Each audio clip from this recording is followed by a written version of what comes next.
এই অনুষ্ঠানের অনেক অনেক শুভেচ্ছা, অভিনন্দন আমার পক্ষ থেকে, অনেক অনেক ভালোবাসা এবং শুভেচ্ছা জানাচ্ছি। আপনি তো বলেই দিয়েছেন আমি আপনাদের মেয়ে, আপনাদের সন্তান। এখানে আমাদের নতুন করে চেনা জানার কিছু নাই। আজকে এই নামযোগ্য অনুষ্ঠানে আমি এতটুকুই বলতে চাই যে আগামী 12 তারিখে যে ভোট, এই ভোটটা আমাদের অনেক আকাঙ্ক্ষিত ভোট।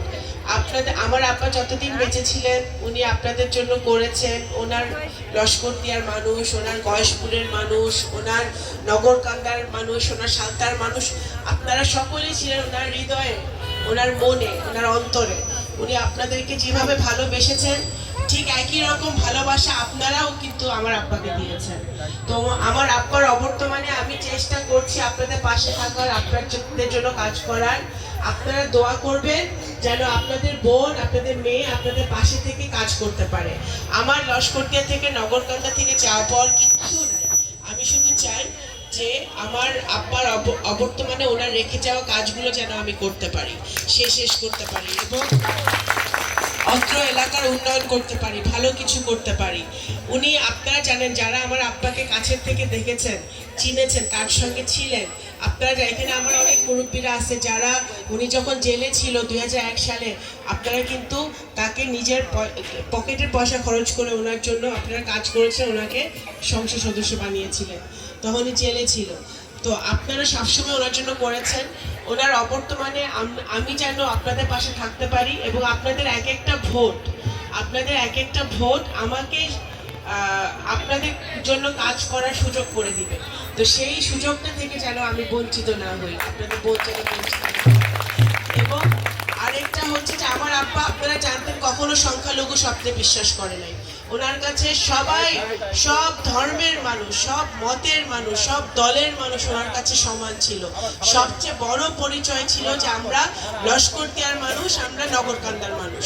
এর চেয়ে বেশি পরিচয় তার দরকার ছিল না। তো আমার কাছে, আমার সন্তান হিসেবে আমি মনে করি যে আমি ওনার আদর্শ এবং নীতি নিয়ে চলছি এবং ইনশাল্লাহ আমি যতদিন বেঁচে আছি আমি আপনাদের পাশে থাকবো। আপনাদের আনন্দের সময়, সুখের সময় আপনারা যদি আমাকে মনে নাও করেন, দুঃখের সময়, বিপদের সময় মনে করবেন, আপনাদের মেয়ে, আপনাদের বোন অবশ্যই আপনাদের পাশে হাজির হয়ে যাবে এবং আপনাদের সকল সুবিধা অসুবিধা, নিরাপত্তা, আপনারা যেন ভালো থাকেন, নিরাপদে থাকেন, সুস্থ থাকেন, সেটা দেখার দায়িত্ব আল্লাহ তাআলা আমি মনে করি আমাকে দিয়েছে। আমি সেই দায়িত্ব, আমার পবিত্র দায়িত্ব মনে করে আমি পালন করে যাব আমার মৃত্যুর আগ পর্যন্ত। আবারও আপনাদেরকে ধন্যবাদ জানাই। আপনারা সুন্দর অনুষ্ঠান করছেন, অনুষ্ঠান করেন এবং আগামী 12 তারিখে সকাল সকাল গিয়ে ভোটটা দিতে হবে এবং সবাইকে বলবেন বেশি দিন নাই, আপনারা ঘরে ঘরে এই ধানের শীষের টাওয়ারটা পৌঁছাই দিবে। কারণ প্রার্থী কিন্তু আপনাদের ঘরের মেয়ে, আমি কিন্তু প্রার্থী না, প্রার্থী কিন্তু আপনারা সবাই প্রার্থী।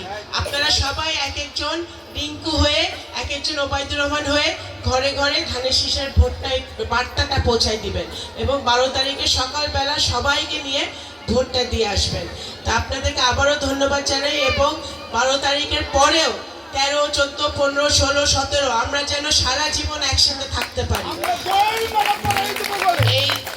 এই দোয়া করে আমি আমার বক্তব্য শেষ করছি। আসসালামু আলাইকুম।